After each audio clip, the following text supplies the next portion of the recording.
영광이 충만한 가운데 여러분 속에 솔로몬 대왕이 받았던 호크마 현상이 나타나기를 바랍니다. 호크마 현상은 뭐냐? 성령께서 주시는 슬기로운 영이에요, 여러분.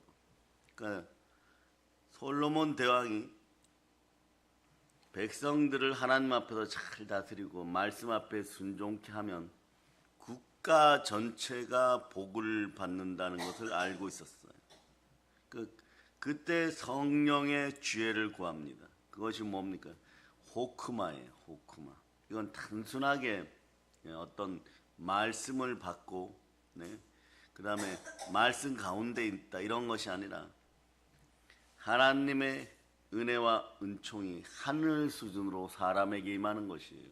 그럴 때 사람은 어떻게 바뀌느냐? 죄정 상태가 바뀌어요. 그럴 때 솔로몬이 받았던 1년의 수익은 660만 달란트의 금이었는데 오늘날로 따지면 수십조 원이 넘는 것입니다. 그리고 국가가 편해집니다. 얼마나 그 나라가 잘 살았으면 은이 너무 흔하여서 아이들 공깃돌 수준으로 땅에서 굴러다녔다라고 하는 것이, 이것이 국가가 말씀 앞에 순종하여 호크마 현상이 나타날 때 나타나는 재정적 축복인 것이에요. 이런 현상이 각 가정에도 나타나기를 축복합니다. 성경은 그런 분들을 많이 소개하고 있어요. 가난하게 시작하였으나 하나님의 공급하심을 믿고 성령의 은혜 은총이 임하는 가운데 부욕해 되는 사람. 아브라함 보세요. 우상 집안의 가난한 집안의 사람이었으나 훗날에 민족의 아버지가 될 만큼 충만한 부여가 왔어요. 야곱은 어떻습니까? 빈손 들고 도망다니는 도망자였으나 훗날에 거부 중에 거부가 되어서 돌아왔습니다. 이것이 성령께서 함께하는 호크마 현상이에요. 그리고 여러분들이 자주 보는 시편의 저자 다윗은요, 그냥 집안에서조차도 버려진 그런 양치기였고, 그리고 고아 같은 존재였지만 훗날에 다윗 황제가 되는 것이고, 그 아들 솔로몬은 마치 아브라함의 아들 이삭이 우리가 보기에는 특별한 노력을 하지 않아도 죄정의 평안이 다가왔듯이 그 아들 이삭도 특별한 노력을 하지 않은 것 같지만 하나님의 뜻 가운데 모든 것을 선하게 살아가는 삶 속에서 갑절의 축복을 받고, 아브라함보다 갑절의 축복을 받고 재정의 평안이 오는 그런 은혜가 임합니다. 이 놀라운 평안이죠. 이 놀라운 평안은 하나님이 주시는 재정의 평안입니다. 즉 여러분에게도 절대 평안이 임할 수 있기를 바랍니다. 욥은 절대 평안이 어떻게 오는지를 알려주고 있습니다. 절대 평안은 여러분 영권, 인권, 물권이 성삼위로 같이 들어오는 것입니다. 자, 그래 오늘 본문을 여러분들이 한번 다시 읽어주세요. 시작. 너는 하나님과 화목하고 평안하라. 그리하면 복이 내게 임하리라. 하나님하고 친밀하게 되어 말씀에 순종하여 평안하면 복이 임합니다. 성삼위의 복을 받을저다. 아멘 할렐루야. 그래서 여러분 오늘날도 여러분들이 기억해야 될 것은 이런 절대 평안을 여러분이 공급받고 축복받고 하나님이 내려주심을 원하십니까? 그러면 여러분 두 가지를 기억하세요. 예수 믿는 자의 복을 먼저 헤아려 봅니다. 첫 번째는 무엇입니까? 영생이고, 두 번째는 무엇입니까? 마음에 하나님 나라가 임하는 것이에요. 그런 성경 구절들을 세 구절을 반드시 기억하실 수 있기를 바랍니다.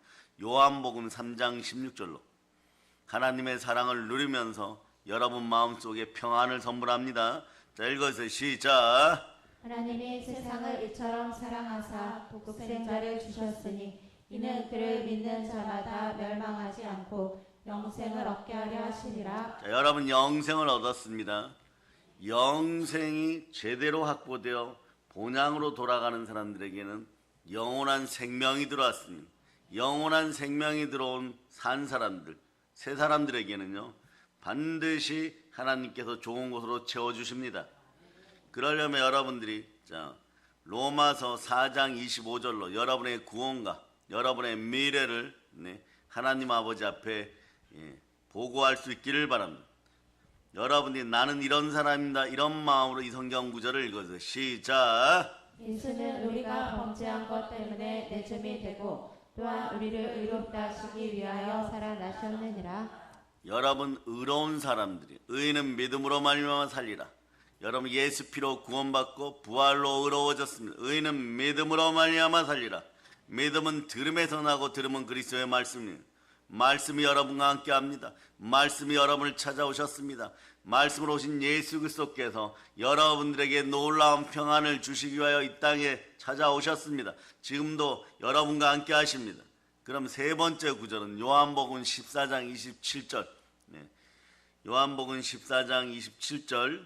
자, 여러분들이 읽어주세요. 시작. 평안을 너희에게 끼치노니 곧 나의 평안을 너희에게 주노라. 내가 너희에게 주는 것은 세상이 주는 것과 같지 아니하니라. 너희는 마음에 근심하지도 말고 두려워하지도 말라. 고통과 근심 가운데 있는 모든 분들에게 힘과 소망이 들어가기를 바랍니다. 절대 평안이 예수의 피를 따라 들어갔음을 선포합니다.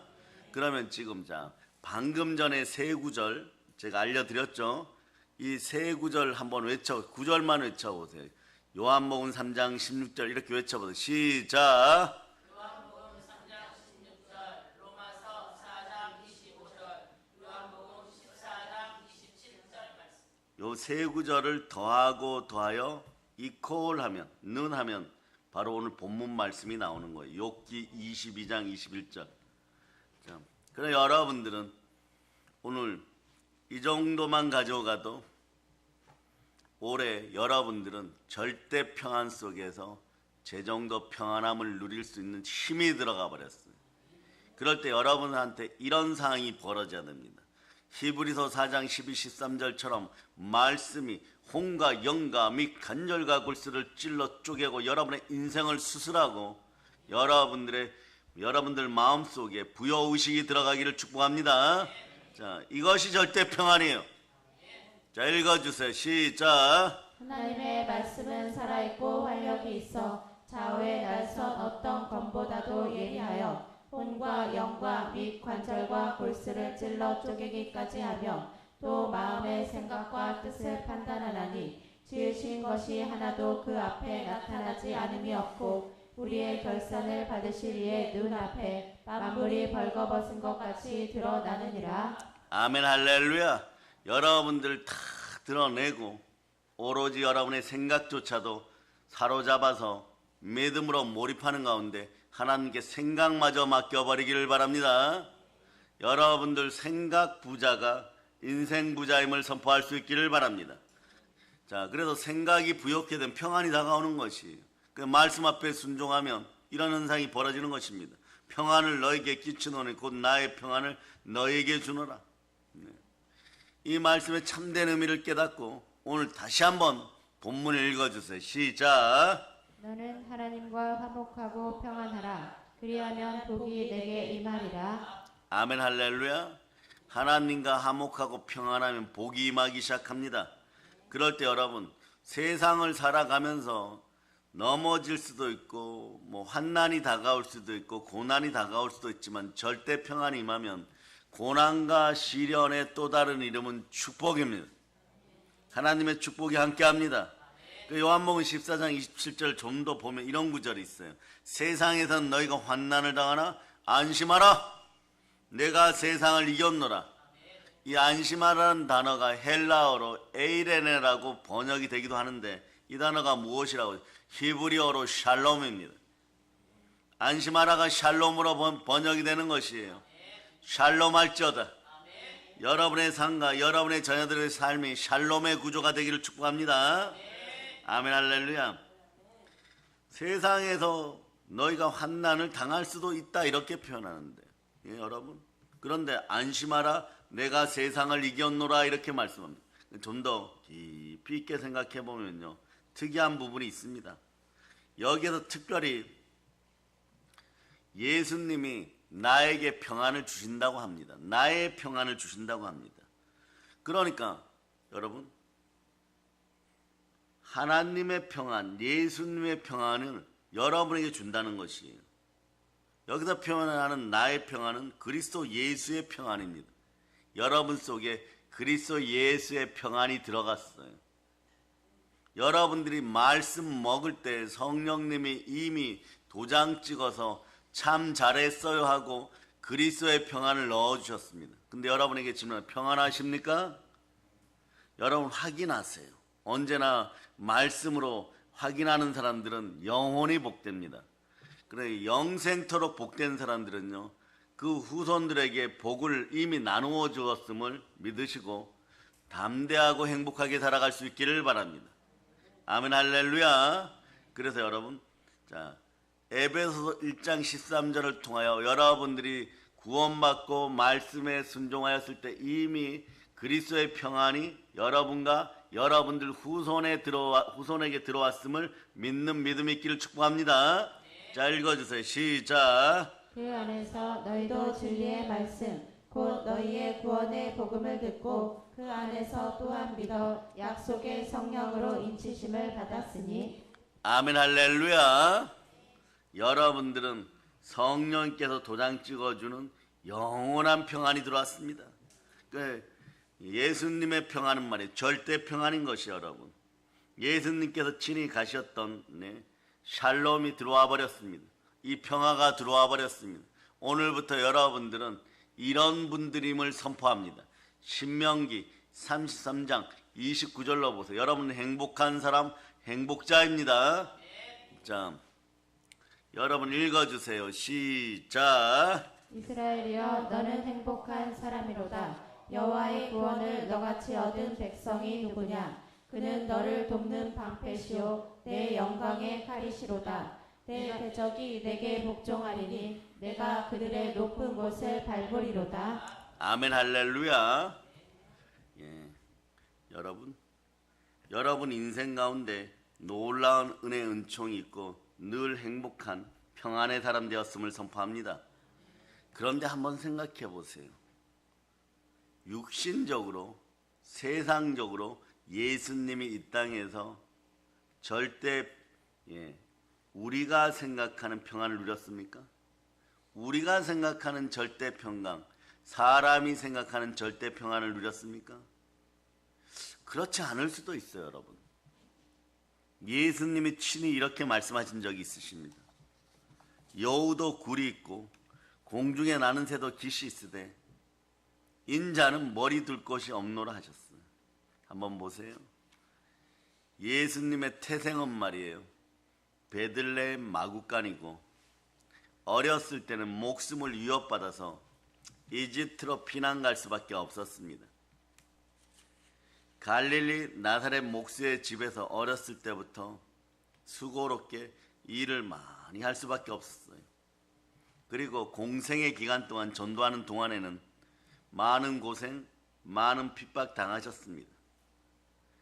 그리고 예수님의 인생의 하이라이트 또는 라스트 씬에서는 말이에요, 십자가에서 고난받으시고 또 이렇게까지 외치고 다 이루었다 이러십니다. 예수님의 인생을 우리가 돌이켜보고 회고해 볼 때 육신적인 면에서는 정말 평안하였을까요? 그러면 예수님 말씀하신 나의 평안은, 이 절대 평안은 무엇을 의미합니까? 성자 하나님이 나의 평안을 너에게 준다고 했습니다. 하나님이 주시는 것은 모든 것이 절대적인 것입니다. 이런 것은 다름이 아닌 영생을 가져다 주는 평안. 그러나 여러분 기억하세요.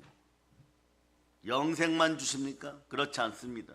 이 땅에서 성령으로 열매 맺으며 인내할 때 영광과 존귀가 함께합니다. 영광과 존귀가 함께하는 인생들은요, 재정의 평안도 반드시 오게 되어 있고 인생의 공급이 하나님으로부터 온다는 걸 기억하시기를 바랍니다. 성령으로 호크마되고, 즉 성령으로 절대 은혜를 받는 가운데 여러분들은 하나님의 공급하심을 믿고 하나님, 주의 자녀, 주의 종에게 공급하여 달라고 기도할 수 있는 여러분 되실 수 있기를 바랍니다.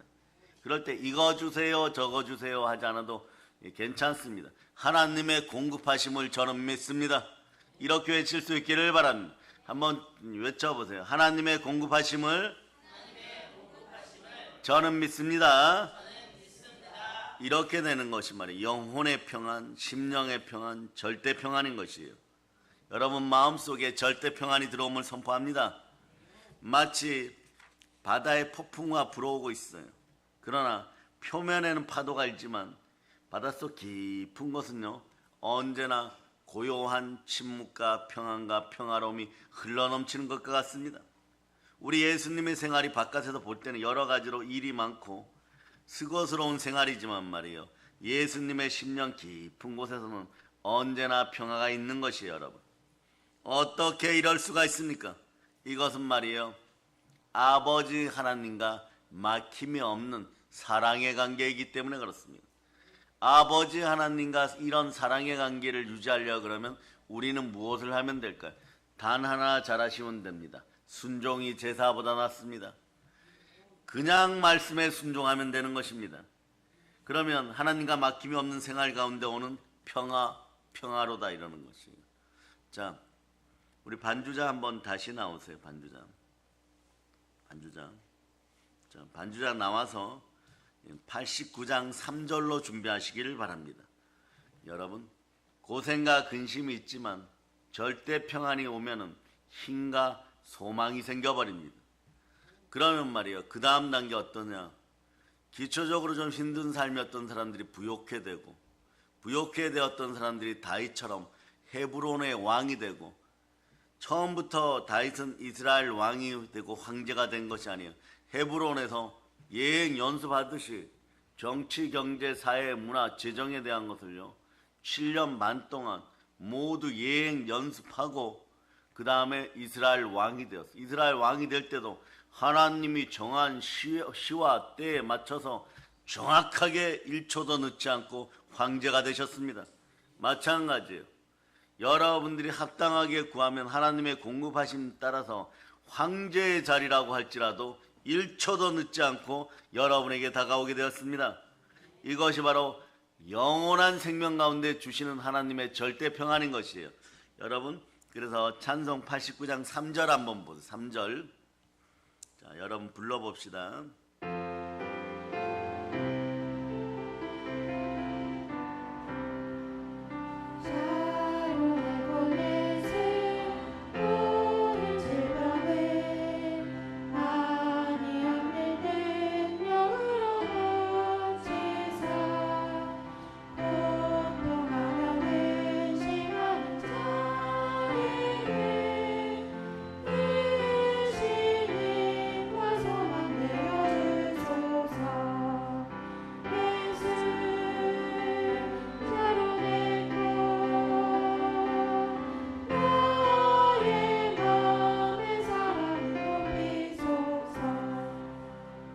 아멘 할렐루야. 여러분 사역의 현장에서 사명의 현장에서 언제나 여러분이 믿음으로 살아가고 특히 신앙생활 열심히 하시는 분들 또 이 나라 대한민국을 위해 기도하는 분들 여러분 그러다 보면 어떤 일이 생기느냐, 예수님의 평안이 들어갑니다. 평안이 들어갈 때 사도 바울은 어떻게 고백하느냐 보세요. 사역의 현장에 있고 열심히 사역하는 주의 종이나 목사님들이 이렇게 고백하는 거예요. 사도행전 20장 24절로 보세요. 사도행전 20장 24절 읽어주세요. 시작. 내가 달려갈 길과 주 예수께 받은 사명 곧 하나님의 은혜의 복음을 증언하는 일을 마치려 하면은 나의 생명조차 조금도 귀한 것으로 여기지 아니하노라. 아멘 할렐루야. 이것이 말이에요 사도 바울이 사역의 현장에서 절대 평안이 임하였을 때 오직 나는 말씀에 순종하여 내가 달려갈 길, 로마로 달려갈 길을 허락하신 하나님의 뜻에 감사드리면서 올리는 평화의 시인 것입니다. 이런 문장들은 꼭 적어 놓으세요. 그러니까 여러분 사역하면 말이에요 세상적으로는 조금 말이에요 일이 있을 수도 있습니다. 열심히 사역하니까 성령님이 함께 하시니까 삶이 때로는 말이에요 세상적으로 공고할 수도 있습니다. 그런 공고를 피하는 방법은 말이에요. 아무것도 하지 않으면 돼요. 그냥 신학대 나오고 목회 조금 하다가 그냥 무슨 치유나 하고 네? 어리석은 마음으로 상담이나 하고 다니고 남의 머리나 대고자 하고 뭐 그러고 있으면 말이에요. 세상적으로 별로 고난이 없는 것 같아요. 그런데 예수 그리스도께서 주시는 절대 평안은 그 순간에 사라져 버립니다. 그러니 그런 인생들 앞에 가서 머리 뒤밀고 네, 상담하고 그러고 있으면 어떠냐? 평안이 찾아오질 않아요. 참된 행복이 찾아오지 않습니다. 그러고 어느 순간에 자신의 문제는 자기 힘으로 해결해야 돼요. 자신이 책임져야 되는 것입니다. 그리스도의 영이 없는 상태에서 네, 그런 일들을 하였기 때문에 성령의 기름 부음을 정면으로 배반하는 행위가 그런 행위인 것이에요. 그러니 사역의 현장에서 열심히 살아가는 분들이 보면 말이에요. 어떤 때는 조금 힘이 들 수도 있고 물질적으로 사역 안 하면서 네, 문제만 일으키는 사람들하고 비슷한 경제 수준이 될 수도 있고 그럴 때 사람들은 자기 평가를 할 때 가진 것으로 평가를 하니까 물질로 평가받아. 그러나 이 시대 주의 종들은 하나님의 공급하심으로 살아가고 참된 목회 현장에서는 하나님의 공급하심으로 이루어지기 때문에 주의 종들은 물질로 평가받지 않습니다. 무엇으로 평가받습니까? 사명의 현장에서는 말씀으로 평가받는 것이고 하나님 뜻 가운데 평가받는 것이에요. 성령의 기름 부음이 함께할 때 참되고 거짓이 없고 부끄러움이 없고 담대하며 상이 크며 인생을 여러분 언제나 나누어 주고 베푸는 인생들이 되는 것이에요. 그럴 때 여러분 이 시대 주의 종들은 여러 가지 신랑과 치욕과 모욕이 와도 그 치욕과 모욕을 주는 인생들 앞에서도 언제나 영광스럽습니다. 그 영광을 누가 보장하느냐? 하나님이 보장하십니다. 절대 평안으로 보장하십니다. 성령님이 임하십니다. 영광의 영으로 임하십니다. 이런 복을 누릴 수 있기를 축복합니다. 사역을 하니까 힘이 들 수 있고 사역을 하니까 제대로 사역을 하니까 여러분 어둠의 마귀들이 공격을 하고 그 머리를 밟고 승리할 때마다 여러 가지 진동이 일어나고 땅이 개혁하고 땅이 흔들리는 것이지 아무것도 안 하고 남의 교회 성도들 영혼이나 훔치려고 하고 거짓 상담하고 돈 벌어야 된다고 이야기하고 그러면서 성경 구절 몇 구절 가져다가 아는 척하는 인생들 이런 인생들 하나님 앞에서 이미 버려졌다는 것을 여러분 기억하시기를 바랍니다. 그러니 여러분 이간하지 말고 이단에 빠지지 말고 이세벨의 영에게 미혹되지 말라. 사역을 하지 않으면서 말만 많고 문제만 일으키는 인생들은 이세벨의 영에게 빠져 있어요. 그러니까 무엇을 해도 높아지면 되는 것이에요. 바알에게 빌어도 아세라에게 빌어도 높아지기만 하면 되는 것이에요. 그것이 인생의 전부인 줄 압니다. 회개하고 돌이키라 그러면 말이에요. 회개하고 돌이킬 생각이 없는 것이에요.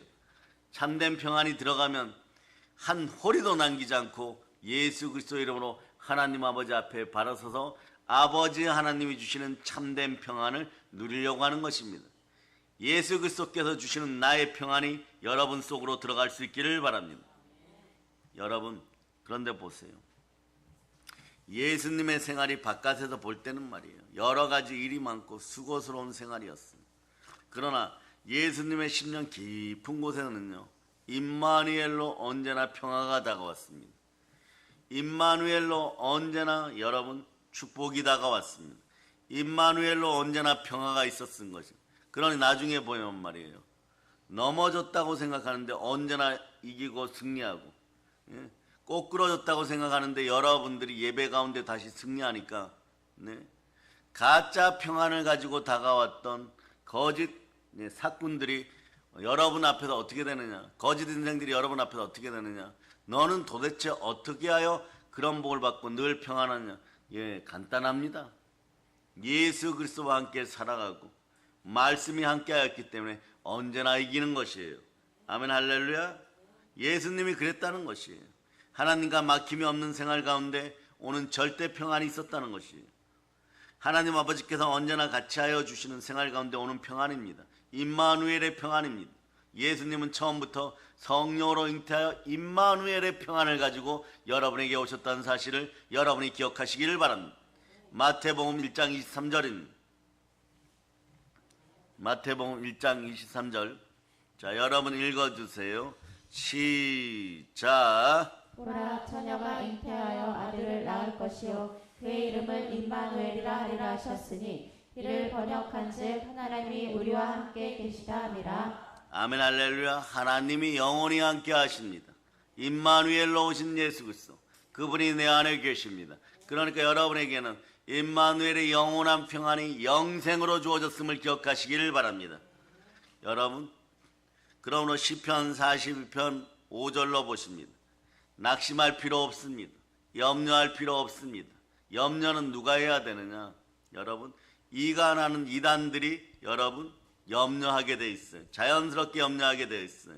이세벨의 영으로 평안을 잃어버린 자들이 염려하게 되어 있습니다. 자, 읽어주세요. 시작. 내 영혼아, 내가 어찌하여 낙심하며 어찌하여 내 속에서 불안해하는가? 너는 하나님께 소망을 두라. 그가 나타나 도우심으로 말미암아 내가 여전히 찬송하리로다. 성경을 보면 말이에요. 마음 중심으로 예수 그리스도를 따르는 사람들은요, 임마누엘의 평안을 받습니다. 왜 그럴까요? 염려하고 낙심할 필요 없습니다. 그 자리에 그저 범사에 감사하는 마음이 있기를 바랍니다. 하나님의 뜻 가운데 영원한 행복, 절대 평안이 여러분에게 들어가는 것이, 여러분 보세요. 우리가 사도행전을 읽어보면 말이에요, 악한 헤롯 왕이 자신의 평안을 위하여 교회를 핍박하기 시작합니다. 그럴 때 나타나는 현상이 뭐냐? 죽이는 것이에요. 넘어뜨리는 것이에요. 그런데 어떤 일이 벌어지면 실제로 예수님의 12제자 가운데 첫 번째 순교자가 나옵니다. 손을 들어 칼로 야고보 사도를 살해해버려요. 그런데 악한 것이 나타날 때 사람들이 기뻐하는 사람들이 있습니다. 이럴 때 여론몰이하여서 또 이런 짓을 한다면 어떤 일이 벌어지겠습니까? 여러분, 그 국가나 그 정권은 반드시 사라집니다. 자, 야고보 사도를 손을 들어 칼로 죽였습니다. 유대 사람들이 오히려 기쁘게 여기니까 이 악한 헤롯은 말이에요, 다른 사람들도 해하려고 베드로 사도를 붙잡아 버렸습니다. 그리고 감옥에 집어넣었어요. 그래서 여러 군병들로 하여금 지키게 하였습니다. 그런데 자세히 보면 말이에요, 내일 나의 생명이 어떻게 될는지 알 수 없는 그런 환경 가운데서 그는 그날 저녁에 평안히 잠을 잤다고 합니다. 이 시대 참된 주의 종들은 말이에요, 내일 험한 일이 있을 거라고 생각하면 더 잘 잡니다. 여러분도 그런 은혜가 들어가기를 바랍니다. 내일 죽을 것 같은 고통이 다가올 것 같은 것이 기상예보처럼 이미 예보되어 있다면 여러분 오히려 더 잘 자요. 여러분 왜 잘 잡니까? 성령님이 주시는 절대 평안이 있습니다. 자, 그런데 베드로 사도도 평안히 자고 있어요. 그런 가운데 천사가 나타나서 그를 해방시킵니다. 구원합니다. 어떻게 그런 환경 가운데도 평안히 잠을 잘 수가 있었겠습니까? 그건 간단합니다. 임마누엘의 평안, 절대 평안이 들어왔어요. 성령님이 함께 하시는 놀라운 평안이 베드로 사도 속에, 그의 마음속에 깊이 들어왔던 것이에요. 여러분, 마음의 하늘나라가 임한 것입니다. 그러나 내가 하나님의 성령을 힘입어 귀신을 쫓아내는 것이면 하나님 나라가 이미 너에게 임하였느냐? 주변에 불안한 사람들이 있습니까? 절대 평안을 나눠주실 수 있기를 바랍니다. 절대 평안을 나눠주는 방법은 간단합니다. 여러분은 말씀에 순종하고 성령을 초청하시면 됩니다. 성령 하나님이 함께하면 어떤 자리에서도 깊이 잠들어요. 여러분, 그러면 내일 죽을 것 같은 고난이 예보되어 있다고 할지라도 낙심할 필요 전혀 없습니다. 잠깐 기도하면 말이에요, 성령님이 이미 그 기도를 여러분 마음속에서 평안으로 임하시는 가운데 그 엄청난 일을 맡으셨으면 여러분 이미 해결된 것이에요. 그러니까 내일을 위하여 더 기도하여야 되는데 놀라울 정도로 잠이 쏟아지고 평안이 다가와 버리는, 그럴 때 사람이 이성적으로 이럽니다. 아니 내일 큰일이 있는데 나 기도해야 되는데 이런 생각을 해요. 그런데 졸음이 막 폭풍같이 쏟아집니다. 그러면서 뭐라고 얘기하느냐, 이미 해결되었으니까 자라고 하는 느낌을 받아요. 그러면 그냥 머리를 대면 말이에요, 그냥 깊이 평안하게 잠들어 버리는 거예요. 가장 자유한 자로, 가장 평안한 자로, 가장 행복한 자로 단 10분이라도 잠들어 버리는 것이에요. 잠들고 나면은 내일 아침에 일어났을 때 어제는 눈물이 하숙하는 것처럼, 기숙하는 것처럼 찾아왔지만 말이에요, 눈물이 하숙된처럼 찾아왔지만 여러분, 아침에는 말이에요, 여러분들이 가장 아름다운 옷을 입고 행복하게 웃게 되는 것이에요. 왜냐하면 여러분 마음속에는 이미 절대 평안으로 하나님의 나라가 들어왔기 때문에 그런 것입니다. 그러니까 말이에요, 베드로처럼 이런 엄청난 환경 가운데 여러분들은 어떻게 잠을 잘 잘 수 있겠습니까? 여러분 입술이 히브리서 13장 15절처럼 찬송의 입술 되기를 바랍니다. 감사의 입술 되기를 바랍니다. 찬송의 제사를 드릴 수 있기를 바랍니다. 자, 읽어주세요. 시작. 그러므로 우리는 예수로 말미암아 항상 찬송의 제사를 하나님께 드리자. 이는 그 이름을 증언하는 입술의 열매니라. 입술의 열매가 성령의 열매로 맺어지면 말이에요, 성령님이 함께 하신다는 거죠.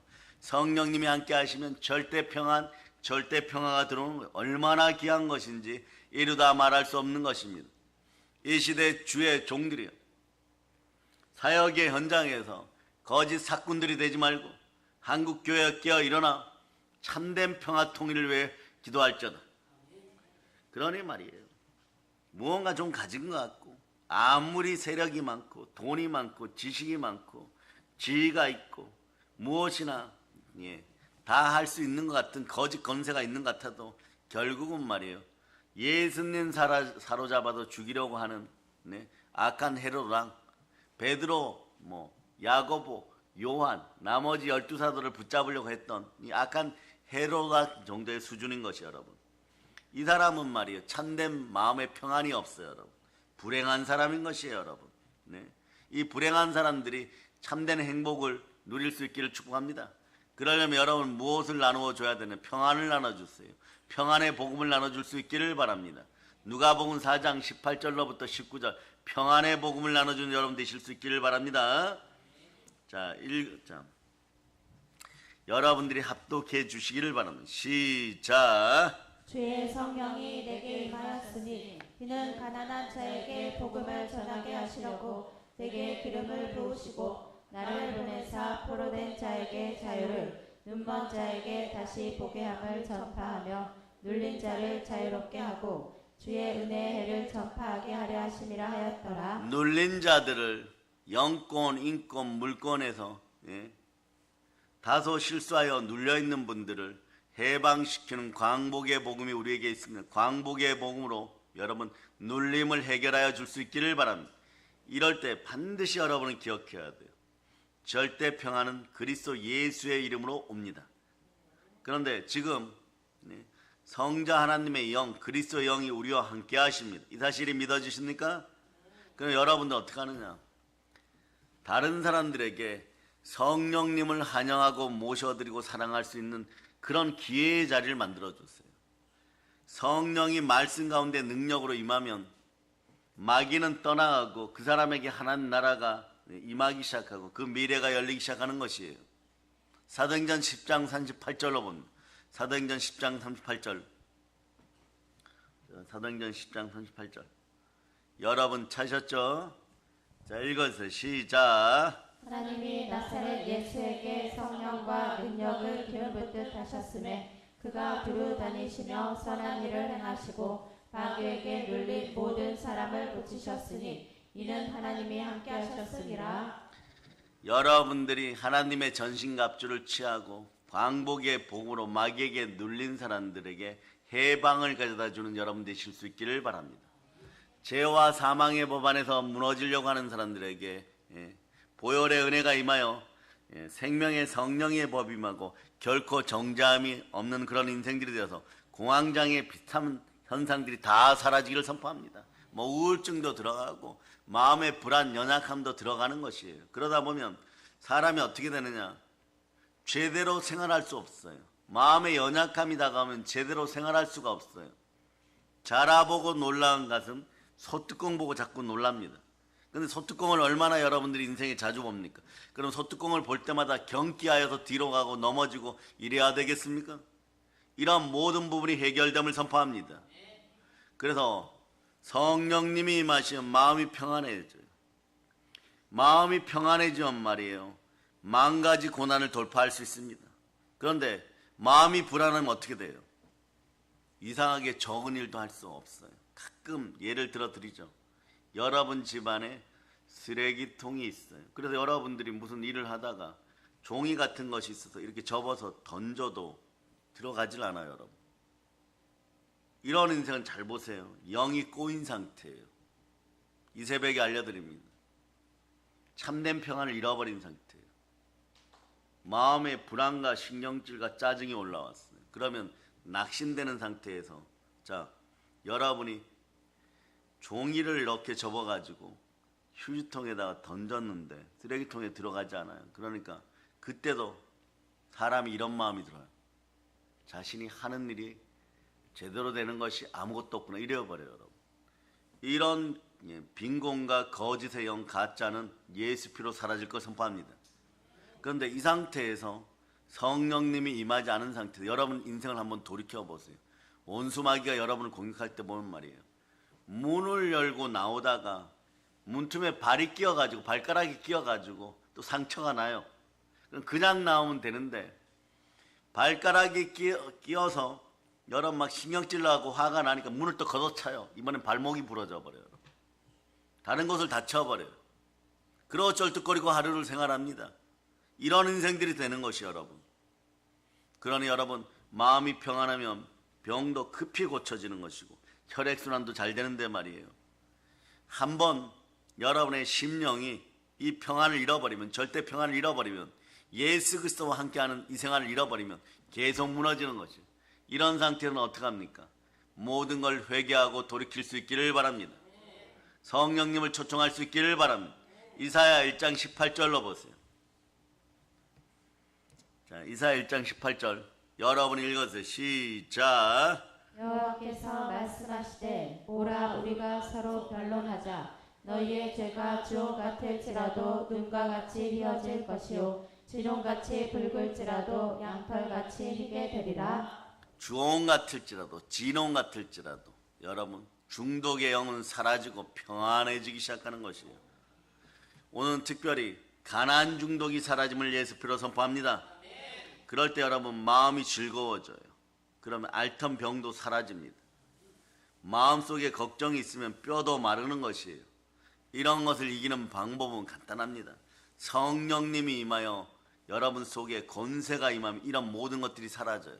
여러분과 여러분의 자녀들을 축복합니다. 뼈마디 관절골수뿐만 오장육부가 튼튼하게 되고 마음속에서는 걱정이 사라지고 정신 속에서는 행복이 넘치기를 축복합니다. 마태복음 10장 1절 보세요. 성령님이 함께하면 권세가 임하고 바로 치유가 시작되고 은혜가 시작되는 것입니다.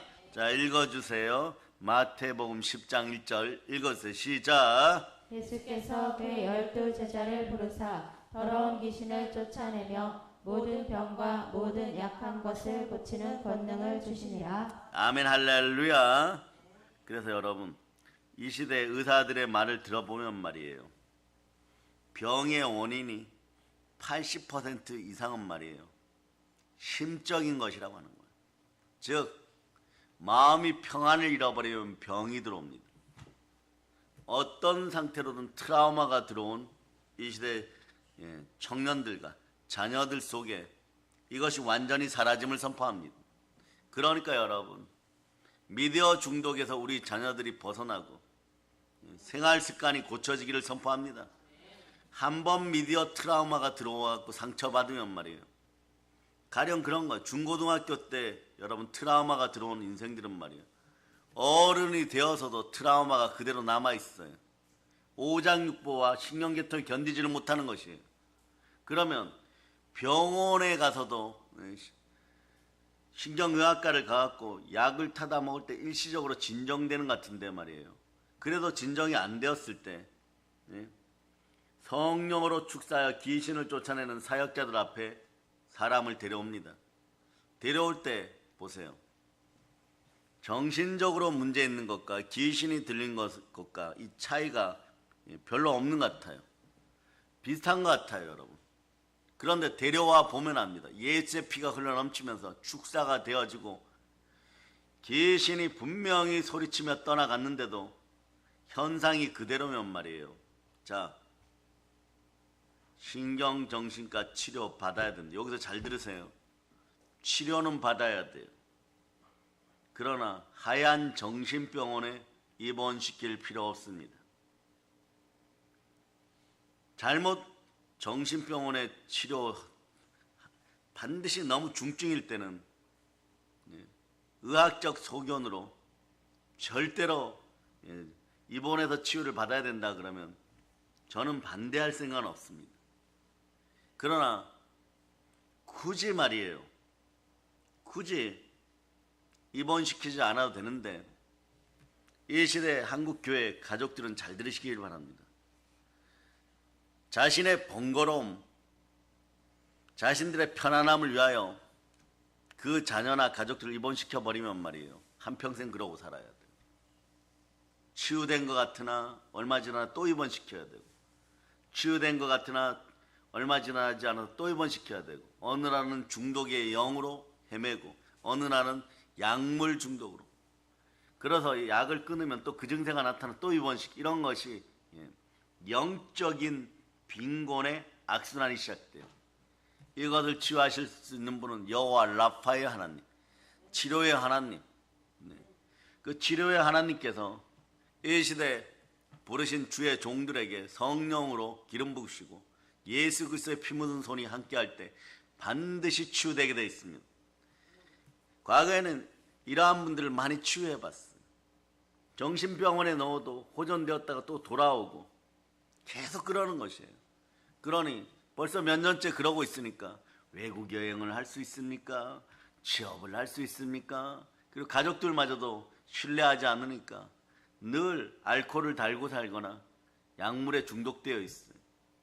데려와서 보면 말이에요. 약물 중독도 문제이고 약 중독도 문제이지만 어둠의 영, 더러운 귀신이 누르고 있을 때가 있습니다.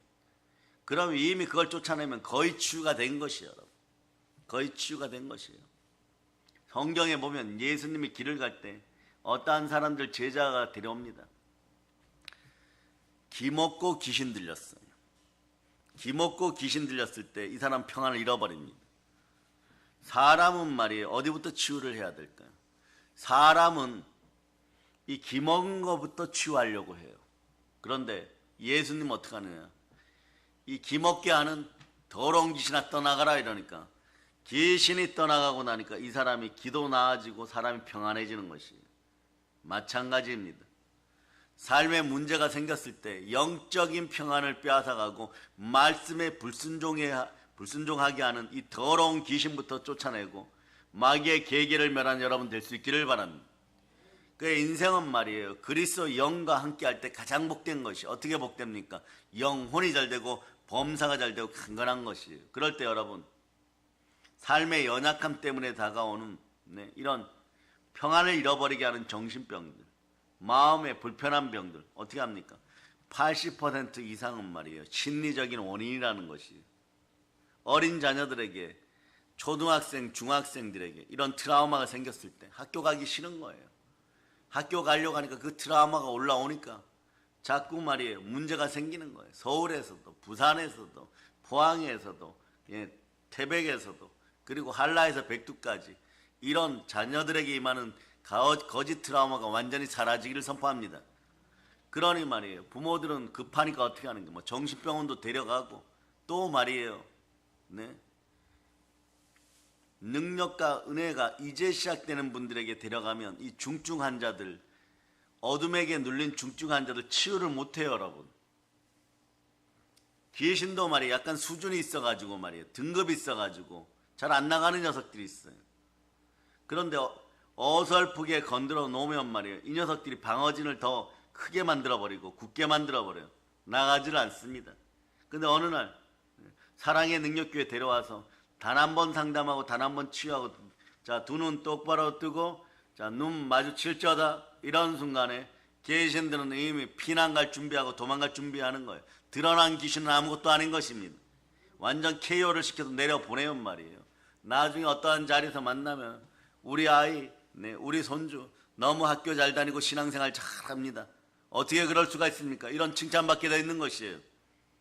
하나님의 은혜, 은총은 절대 평안 가운데 여러분들이 순종이 제사보다 낫다는 그런 마음으로 말씀 앞에 바로 섰을 때 시험이 떠나가게 되어 있는 것입니다. 요한계시록 3장 10절로 보십니다. 요한계시록 3장 10절. 요한계시록 3장 10절. 여러분들이 찾으셨죠? 자, 읽어주세요. 시작. 내가 나의 인내의 말씀을 지켰은즉 내가 또한 너를 지켜 시험의 때를 면하게 하리니 이는 장차 온 세상에 임하여 땅에 거하는 자들을 시험할 때라. 아멘, 할렐루야. 그러니 말이에요, 사역도 축사도 흉내내는 앵무새가 되어서는요 역사가 일어나지 않아요. 오히려 말이에요, 스게와의 7 아들이 말이에요, 거짓 축사하고 기름 부었다고 거짓말하다가 귀신이 7마리가 올라타 버려요. 그럼 어떻게 되겠어요, 여러분? 이런 인생들은 말이에요, 그냥 다 무너지게 돼 있습니다. 가장 절대적이고 정확한 평안이 오려 그러면 하나님의 기름 부음의 순서를 따라서 시와 때가 되면은 말씀에 순종할 때 이것이 반드시 치유되고, 일어날 사람은 일어나고 귀가 열릴 사람은 열리는 것이고 달리다툼의 역사가 있을 사람이 있게 되는 것이에요. 다만 우리가 할 것은, 하나님은 영이시니 영으로 진실하게 신령과 진정으로 예배 제대로 드릴 때 절대 평안이 임하는 것입니다. 평안한 마음은 그래서 귀한 축복이에요. 평안해야지. 예수 그리스도의 평안이 들어오면 말이에요, 첫째 머리가 맑아져요. 여러분, 심령 골수가 아름다워지는 것입니다. 서로 사랑할 수가 있는 것이에요. 여러분, 손과 발이 바로 움직여서 모든 일을 바로 할 수 있습니다. 마음이 평안해야 사업도 잘할 수 있어요. 마음이 평안해야 공부도 잘할 수 있습니다. 학생들에게 평안함이 들어가기를 바랍니다. 트라우마가 사라지기를 선포합니다. 우리 한국계 어린 자녀들을 미혹하려고 하는 공산주의 영가, 동성애와 더러운 귀신들이 완전히 사라짐을 선포합니다. 평안한 마음은 절대 축복인 것이에요. 여러분에게 절대 축복이 들어왔음을 선포하시기를 바랍니다. 아멘, 할렐루야. 그러니까 여러분, 어떤 환경, 어떤 상황을 당해도 내 마음은, 내 심령은 임마누엘로 항상 평안함을 선포할 수 있기를 바랍니다. 왜냐하면 임마누엘의 하나님, 부활의 하나님 예수 그리스도께서 내 안에 와 계십니다. 이 말씀 무슨 뜻이냐? 바로 이런 뜻이에요. 여러분들에게 절대 평안, 절대 행복이 들어왔다는 것입니다. 그러니 여러분, 갈라디아서 2장 20절 현상은 너무 귀한 현상이에요. 귀한 말씀이죠. 여러분이 한번 암송해 보시기를 바랍니다. 시작. 내가 그리스도와 함께 십자가에 못 박혔나니 그런즉 이제는 내가 사는 것이 아니요 오직 내 안에 그리스도께서 사시는 것이라. 이제 내가 육체 가운데 사는 것은 나를 사랑하사 나를 위하여 자기 자신을 버리신 하나님의 아들을 믿는 믿음 안에서 사는 것이라. 보혈의 역사가 쭉 흘러 넘치면서 여러분, 절대 평안이 여러분 안에 있음을 선포할 수 있기를 바랍니다. 그럴 때 여러분들이, 여러분 인생에 이런 분들이 있어요. 내 발등에 불이 떨어지고 내 인생에 수고하고 무거운 짐이 많습니다. 이런데도 그런 순간에도 평안을 주십니다. 수고하고 무거운 짐진 자들아 다 내게로 오라. 내가 너희를 쉬게 하리라. 아멘, 할렐루야. 우리 가운데 수고하고 무거운 짐진 분들이 있습니까? 아무 염려하지 마시기를 바랍니다. 빌립보서 4장 6절 7절로 여러분들이 신앙 고백하시듯이 여러분의 마음의 상태를 다 내려놓을 수 있기를 바랍니다. 시작. 아무것도 염려하지 말고 다만 모든 일에 기도와 간구로 너희 구할 것을 감사함으로 하나님께 아뢰라. 그리하면 모든 지각에 뛰어난 하나님의 평강이 그리스도 예수 안에서 너희 마음과 생각을 지키시리라. 그리스도 예수 안에서 여러분의 마음과 생각을 지켜주십니다. 절대 평안이 함께합니다. 자, 보혈을 따라 여러분 속에 절대 평안이 들어가고 성령으로 여러분 가족과 여러분 자녀들에게도 절대 평안이 들어가서 오늘 회복되고 부흥되고 치유됨을 선포합니다. 그러므로 아무것도 염려하지 마시기 바랍니다. 저와 여러분을 끝까지 사랑하시는 예수 그리스도가 우리와 함께 하십니다. 우리를 보호하시고 지켜주시는 성령 하나님이 지금도 여러분에게 절대 평안을 예수 그리스도의 이름으로 선물하십니다. 이제 수많은 사람들이 예수 그리스도께 나와 영혼 구원받고 온전히 죄를 회개하고 예수님을 그리스도로 삼으시고 성령으로 불침내 받기를 다 축복하고, 특별히 여러분은 성령으로 불받는 인생들이 되어서 놀라운 은혜 은총이 여러분과 함께함을 선포합니다. 자, 이제 마음에 놀라운 평강이 임하였습니다. 절대 평안이 임하였습니다. 임마누엘의 사랑, 임마누엘의 평안이 임하였습니다. 영원한 생명도 여러분들은 겸하여 받았음을 여러분들이 언제나 선포할 수 있기를 바랍니다. 자, 오늘 말씀 제목이 절대 평안이에요. 예수 그리스도 이름 안에 절대 평안이 있습니다. 예수 그리스도 이름 안에 절대 평안이 있습니다. 여러분 예수 피로 이 모든 것을 축복합니다. 자, 이 아름다운 소식을 성령 충만하여서 땅끝까지 전하는 사랑의 능력교회 성도들 다 되심을 예수 그리스도의 이름으로 축복합니다. 보혈란체입니다. 자, 하나님께 영광의 박 돌리겠습니다.